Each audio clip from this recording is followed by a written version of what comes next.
जय हिंद दोस्तों, कैसे हैं आप लोग। आई होप कि आप सब अच्छे ही होंगे। उम्मीद है कि आपकी प्रिपरेशन भी सही तरीके से चल रही होगी। जैसा कि आप सबको पता है, पूरे सप्ताह हम लोग CNA के नाम से करंट न्यूज़ एनालिसिस का क्लास लेकर आते हैं, जिसमें हम लोग राष्ट्रीय तथा अंतर्राष्ट्रीय लेवल की खबर को देखते हैं। लेकिन हफ्ते के जो लास्ट के 2 दिन होते हैं, फ्राइडे और सैटरडे के दिन हम लोग मॉडर्न हिस्ट्री को भी कवर कर रहे हैं। तो आज सैटरडे है, हम लोग कवर करेंगे क्या, मॉडर्न हिस्ट्री का अगला चैप्टर। पिछले वीडियो में हमने देखा था कि 1857 की क्रांति की शुरुआत हो चुकी थी। उसके शुरुआत होने के प्रमुख कारण क्या क्या थे, जैसे राजनीतिक कारण, आर्थिक कारण, सामाजिक कारण, सांस्कृतिक कारण, तात्कालिक कारण, सब कुछ हमने विस्तार से समझा था। यदि आप लोग पहली बार देख रहे हैं, इस वीडियो को समझना चाहते हैं, तो आप लोग पहला वीडियो जरूर देख लें। उसकी लिंक इस वीडियो के डिस्क्रिप्शन में आपको मिल जाएगी। आज हम लोग समझेंगे कि 1857 का जो विद्रोह था, इसका विस्तार कैसे हुआ और किस प्रकार से इसका दमन कर दिया गया। क्योंकि आप सबको पता है 1857 के बाद 1858 में भारत शासन अधिनियम आता है और उसके तहत पूरे भारतवर्ष पर ताज का शासन चलने लग जाता है। इसके पहले 1773 से लेकर 1857 तक क्या होता है, भारत में कंपनी का शासन चलता है। लेकिन सिंपल वे में कहें तो 1858 से ही इस क्रांति के बाद, 1857 की क्रांति के बाद भारत पूरी तरह से ब्रिटिशर्स का गुलाम हो जाता है। तो इस वजह से हम लोग इसे समझेंगे। बहुत ही शानदार है, एक बार पिछला वीडियो देख लीजिएगा। आइए बोर्ड पर चलते हैं। थोड़ा मैं बैकग्राउंड आप लोगों का बता दूं कि देखिए यहाँ पर क्या है, विद्रोह शुरू हो चुका है। अब इसका विस्तार तथा दमन कैसे हुआ, ये हमें जानना है। तो यदि विद्रोह हो रहा है तो उसके कुछ प्रमुख केंद्र होंगे, और यदि केंद्र हैं तो वहाँ उस केंद्र का प्रमुख नेतृत्वकर्ता भी होगा जो अंग्रेजों से लोहा लेगा। इन्हीं सारी चीज़ों को आज हम समझेंगे। आप यदि लास्ट तक रुक गए तो इससे रिलेटेड कोई भी क्वेश्चन आप लोग एग्जाम में नहीं छोड़ने वाले हैं, ये मेरी गारंटी है। ठीक है, थोड़ा समझिएगा, मेरी बातों के 1-2 मिनट सुनिए, फिर हम लोग वीडियो पर चलते हैं। होता क्या है, 1857 की क्रांति की शुरुआत हो चुकी है, चिंगारी फैल चुकी है। अब मेरठ से सिपाही दिल्ली आए हुए हैं और बहादुर शाह जफर, जो उस समय के तत्कालीन मुगल शासक थे, उनको अपना नेता चुन चुके हैं। तो अब विस्तार हम लोग यहाँ से देखेंगे। दिल्ली में आते हैं सबसे पहले। तो 11 मई 1857 को मेरठ के सिपाही दिल्ली पहुँचे, क्योंकि 10 मई 1857 को क्या हुआ था, 10 मार्च 1857 को हुआ था कि मंगल पांडे ने अपने 2 अफसरों की हत्या कर दी थी और उसके बाद उन्हें फांसी दे दी गई थी। ठीक, तो मेरठ के सिपाहियों ने विद्रोह कर दिया था, अपने अफसरों को मारकर वे दिल्ली आ गए। तो 12 मई 1857 पर उन्होंने दिल्ली पर कब्जा कर लिया। कैसे, जो मेरठ के सिपाही आए वे दिल्ली के सिपाहियों से भी मिल गए। और ब्रिटिशर्स, उसमें कल मैंने आपको बताया था 3.1 का रेशियो चल रहा था कि जो सेना थी उसमें 3 लोग यदि भारतीय हैं तो 1 अंग्रेज हुआ करता था। तो जब मेरठ के सिपाही यहाँ पर आए दिल्ली में, तो दिल्ली में भी जो सिपाही थे वो भी भारतीय ही थे ज़्यादातर। तो वो सब मिलकर विद्रोह कर देते हैं और 12 मई 1857 को दिल्ली पूरी तरह से ब्रिटिशर्स के चंगुल से निकल जाती है। बहादुर शाह जफर को नेता चुन लिया जाता है। बिल्कुल, वास्तविक नेतृत्व बख्त खां के पास रहता है। देखिए, नेतृत्वकर्ता के रूप में बहादुर शाह जफर को क्यों चुना गया, इन्हें जफर इसलिए कहा जाता है क्योंकि जफर के नाम से ये कविताएं लिखा करते थे, लेकिन इनका सही नाम बहादुर शाह द्वितीय है। ठीक है, होता क्या है कि हमने देखा कि ब्रिटिशर्स के आने के पहले भारत में मुगलों का ही शासन चल रहा था। तो इन्हें नेतृत्व देने का सबसे बड़ा रीज़न ये था कि लोगों को लगा कि इन ब्रिटिशर्स से तो बहुत ज़्यादा अच्छे हैं मुगल, यदि ये हमारे ऊपर शासन करेंगे तो इनसे हमें ज़्यादा आपत्ति नहीं है, क्योंकि ये यहीं के बन के रह गए, ब्रिटिशर्स आए और हमें लूट के जा रहे हैं। ठीक, तो इस वजह से बहादुर शाह जफर को नेता चुना गया। लेकिन वो बूढ़े हो चुके थे, नेतृत्व को कर नहीं सकते थे। तो प्रमुख नेतृत्व, वास्तविक नेतृत्वकर्ता दिल्ली में कौन था, तो बख्त खां नाम का व्यक्ति था। ठीक, सितंबर 1857 में पुनः अंग्रेजों का कब्जा दिल्ली पर हो जाता है, विद्रोह होता है, बहुत आगे तक बढ़ता है। फिर कुछ लोगों ने सपोर्ट कर दिया, इस वजह से उन्होंने विद्रोह को दबा दिया। ठीक है, अब यहाँ पर ध्यान देने वाली चीज़ ये है कि किसके नेतृत्व में दिल्ली का विद्रोह दबाया गया। तो हडसन व निकोलस के नेतृत्व में इस पूरे के पूरे दिल्ली के विद्रोह को दबा दिया गया। लेकिन इसी समय निकोलस की भी हत्या कर दी जाती है, केवल हडसन बचता है। उसके बाद बहादुर शाह जफर को क्या किया जाता है, 1862 में इनकी मृत्यु हो जाती है रंगून में। क्यों, क्योंकि इन्हें लाल किला से निकाल दिया गया था। इनकी गिरफ्तारी कहाँ से हुई थी, तो हुमायूं के मकबरे से इनकी गिरफ्तारी हुई थी और इन्हें रंगून भेज दिया गया था। जो आज का बर्मा है, जिसे आप लोग म्यांमार बोलते हैं, वहीं पर रंगून है और रंगून में एक जेल थी, वहाँ पर इन्हें भेज दिया गया और वहीं 1862 में इनकी मृत्यु हो गई। तो यहाँ दिल्ली से रिलेटेड क्या है, कब विद्रोह शुरू हुआ, तो 11 मई 1857 को, 12 मई 1857 को दिल्ली पर विद्रोहियों ने कब्जा कर लिया। विद्रोही कहिए या फिर आप लोग क्रांतिकारी कह सकते हैं उन्हें, ठीक है, जो भारतवर्ष को आज़ाद कराना चाहते थे। लेकिन फिर से 1857 में सितंबर में, मतलब मई में इन्होंने कब्जा किया, जून, जुलाई, अगस्त, सितंबर 4 महीने तक दिल्ली स्वतंत्र रहा जब तक विद्रोह चल रहा था। लेकिन उसके बाद सितंबर में फिर से अंग्रेजों ने कब्जा कर लिया। अंग्रेजों की तरफ से प्रतिनिधित्व करता कौन था, तो हडसन और निकोलस की मृत्यु हो जाती है, यहाँ हडसन बचता है और दिल्ली पूरी तरह से ब्रिटिशर्स के अधीन हो जाती है। और आगे बढ़ते हैं तो लखनऊ भी एक प्रमुख केंद्र के रूप में निकला था 1857 के विद्रोह में। तो यहाँ पर नेतृत्व किसने किया था, बेगम हजरत महल ने किया था। इन्हें महक परी के नाम से भी जाना जाता है। ये पॉइंट आप लोग नोट डाउन कर लेंगे क्योंकि ये कई बार पूछा गया है और आप लोग नहीं समझ पाते। महक परी के नाम से किसे जाना जाता था, तो बेगम हजरत महल को, जिन्होंने 1857 के विद्रोह में लखनऊ की तरफ से नेतृत्व किया था, अंग्रेजों से मोर्चा लिया था। इनका एक छोटा सा अल्पायु पुत्र था बिरजिस कादिर, इसे इन्होंने नवाब घोषित करके लखनऊ या फिर अवध का नवाब बना दिया। लखनऊ को अवध के रूप में जाना जाता था। मार्च 1858 में क्या होता है कि कैंपबेल ने फिर से यहाँ पर कब्जा कर लिया। लखनऊ में विद्रोह भड़का, लोगों ने इनका सपोर्ट किया, लेकिन फिर से कैंपबेल आता है और इसने वहाँ पर कब्जा कर लिया। लेकिन यहाँ पर कुछ घटनाएं घटती हैं। हेनरी लॉरेंस, हेवलॉक, कर्नल नील, इन 3 प्रमुख ब्रिटिशर्स अधिकारियों की हत्या हो जाती है लखनऊ में। ये पॉइंट याद रखिएगा। इस पूरे के पूरे वीडियो का मैं आपको सार बताऊं, 1857 का विद्रोह हुआ है तो इसके जो प्रमुख केंद्र हैं और प्रमुख केंद्रों पर नेतृत्वकर्ता कौन है और उन केंद्रों पर फिर से किस ब्रिटिश अधिकारी ने दमन किया विद्रोह का, 3 चीज़ें आपको याद रखना है, ठीक है। उसके बाद क्या होता है कि यहाँ पर कब्जा हो गया तो जो हजरत महल थी ये नेपाल चली जाती हैं, ठीक है, लखनऊ को छोड़कर। फिर आते हैं कानपुर की तरफ। 5 जून 1857 को पूरी तरह से लखनऊ भी स्वतंत्र हो जाता है। किसके नेतृत्व में, तो बाजीराव द्वितीय के दत्तक पुत्र नाना साहब थे, ठीक है। जो बाजीराव द्वितीय थे, पेशवा थे, ठीक है। उन्होंने क्या किया था कि उनको कोई पुत्र नहीं था तो उन्होंने अपना एक दत्तक पुत्र लिया हुआ था नाना साहब को, ठीक है। ये नाना साहब को क्या किया गया था, अंग्रेजों ने इनकी पेंशन रोक दी थी, इसलिए क्योंकि ये दत्तक पुत्र थे। और मैंने आपको बताया था कि उस समय हड़प नीति चल रही थी। हड़प नीति मतलब कि जैसे कहते हैं ना, कब्जा कर लिया जाए। आपका यदि कोई पुत्र है तब तो ठीक है, यदि आपका कोई उत्तराधिकारी नहीं है तो वो पूरी की पूरी रियासत ब्रिटिशर्स के अधीन हो जाती थी। इस वजह से कानपुर को भी अपने कब्जे में लिया गया और नाना साहब की पेंशन बंद कर दी गई थी।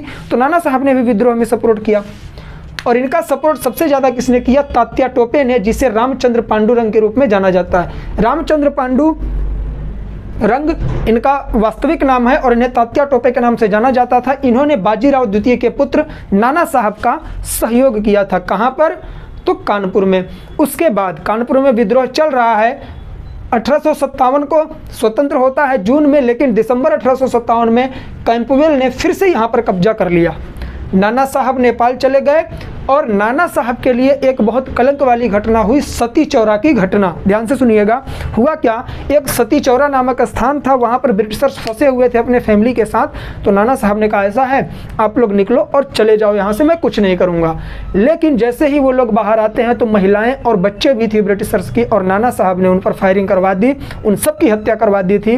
तो सती चौरा की घटना नाना साहब पर कलंक के रूप में, धब्बे के रूप में जानी जाती है। तो याद रखिएगा, पूछा जा सकता है कि किस वजह से नाना साहब को कलंक या फिर धब्बा लगा था, उनकी किस पर, ईमानदारी पर या फिर उनके राजसी ठाट बाट पर। तो सती चौरा की घटना थी, ठीक है। तो आपने देखा कि कानपुर में भी ये हो। अच्छा, आप ये नहीं सोच रहे हैं कि सर विद्रोह हुआ फिर विद्रोह की समाप्ति हो गई, तो मतलब क्या निकला।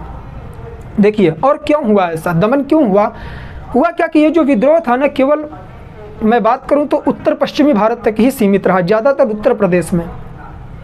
आगे तक बढ़ा अभी आप लोग देखेंगे, लेकिन प्रमुखता यहीं पर रही, बाकी लोगों ने सपोर्ट नहीं किया। यदि कानपुर और लखनऊ के सैनिक, दिल्ली के सैनिक विद्रोह कर रहे थे तो बंगाल के सैनिक और गोरखा क्या कर रहे थे, इनका दमन करने के लिए अंग्रेजों का साथ दे रहे थे। तो ये कुछ परिस्थितियां थी। हमारे जो बुद्धिजीवी लोग अपने आप को उसमें मानते थे, पढ़े लिखे लोग, वो लोग भी विरोध कर रहे थे विद्रोहियों का, अंग्रेजों के साथ मिलकर दमन कर रहे थे।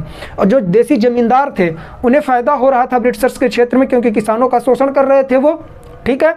रैयतों का शोषण कर रहे थे, जमींदार अपनी झोली भर रहे थे, तो इस वजह से जमींदारों ने भी सपोर्ट किया था उन्हें, लेकिन आम जनता ने विरोध किया था इसका, ठीक है, आम जनता विद्रोहियों के साथ थी। तो ये सारी चीज़ें ध्यान दीजिएगा। फिर झांसी की तरफ आते हैं हम लोग।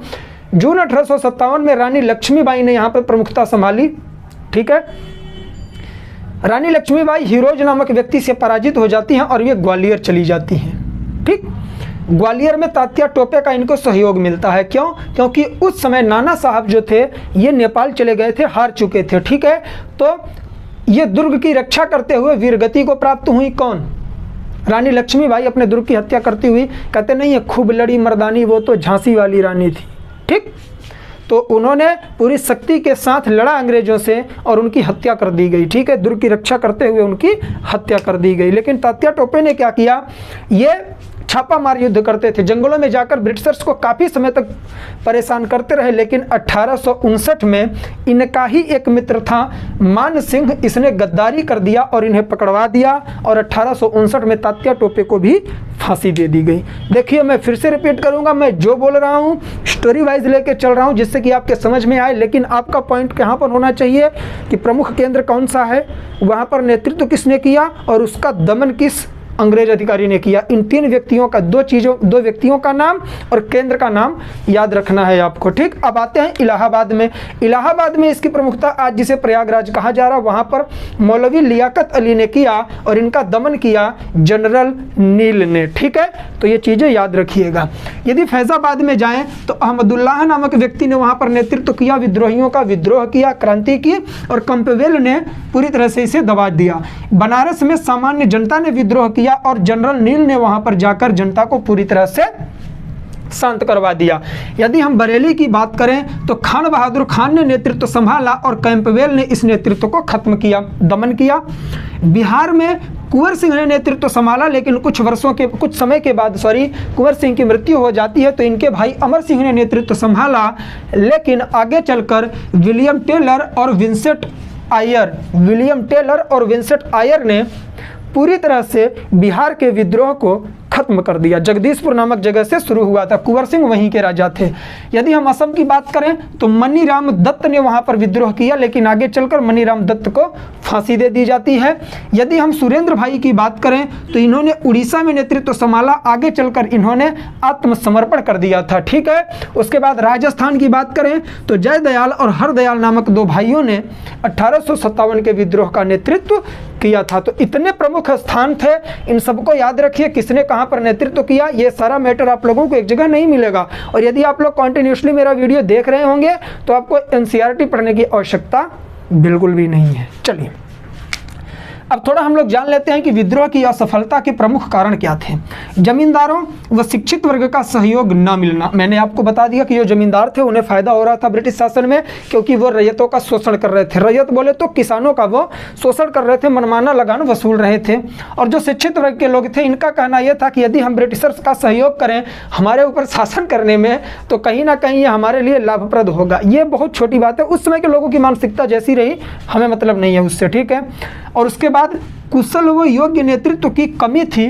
तभी जॉन लॉरेंस ने कहा था कि यदि इन सभी विद्रोहियों में, जॉन लॉरेंस नामक एक अधिकारी था, जॉन लॉरेंस, ठीक है, उसने कहा कि यदि इन विद्रोहियों में एक भी कुशल नेतृत्वकर्ता या फिर योग्य नेतृत्वकर्ता होता तो हम आज ही यहाँ से भाग गए होते, भारत 1857 में ही आज़ाद हो जाता। संगठन, अनुशासन और केंद्रीय नेतृत्व का ना होना यह भी एक प्रमुख कारण था। साथ ही साथ नेताओं की आपसी गुटबंदी भी चल रही थी। वे आपस में गुट बना कर ब्रिटिशर से पैसे लेकर बिक रहे थे, पुरानी आदत है। आधुनिक हथियारों की भी हमारे पास कमी थी, क्योंकि हम सबको पता है कि भारत में ज़्यादातर आधुनिक हथियार उस समय नहीं थे, ब्रिटिशर से ज़्यादातर लेकर आए थे। तो इस वजह से विद्रोह को काफ़ी क्षति पहुंची और विद्रोह पूरी तरह से समाप्त कर दिया गया।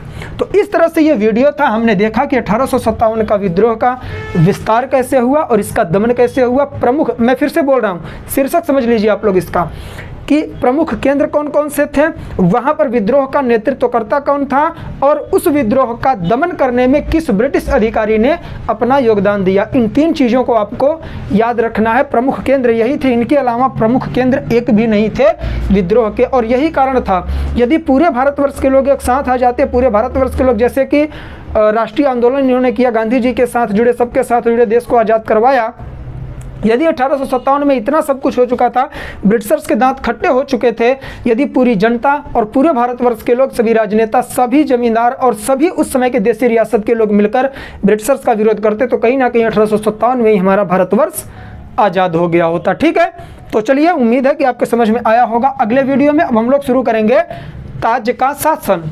ठीक है, कि भारत में अब पूरी तरह से ब्रिटिश क्राउन का शासन आ जाएगा, क्योंकि 1858 में इस विद्रोह के बाद बहुत सारी छूटें भी मिलेंगी, बहुत सारी रियायतें भी मिलेंगी। बस आप लोग देखते रहिए। अब अगले शुक्रवार को आप लोगों को एक वीडियो और मिलेगा इसका। ठीक है, 2-4 वीडियो, ज़्यादा से ज़्यादा 6-7 वीडियो आएंगे। पूरी तरह से हम लोग मॉडर्न हिस्ट्री को भी कवर कर लेंगे, और यूपीएससी के हिसाब से मैं क्लासेस लेकर चल रहा हूँ, तो आफ्टर इंडिपेंडेंस भी मैं आप लोगों के लिए लेकर चलूँगा। मॉडर्न हिस्ट्री का रिवीजन क्लास मैंने आप लोगों को बता दिया है कि वो मैं लेके आने वाला हूँ पीडीएफ के रूप में। तो लाइव क्लास आएगी, आप लोग टाइमिंग वगैरह बता देंगे। यदि आप लोग यहाँ तक वीडियो देख चुके हैं तो वीडियो कैसा लगा कमेंट करके बताइएगा। जैसा भी हो एक बार कमेंट जरूर करिएगा, और वीडियो पसंद आया हो तो लाइक करिएगा, दोस्तों में शेयर करिएगा। मिलेंगे नेक्स्ट वीडियो में, तब तक के लिए जय हिंद, जय भारत, बाय बाय। आप लोग खुश रहिए, अपना ख्याल रखिए, मस्त रहिए।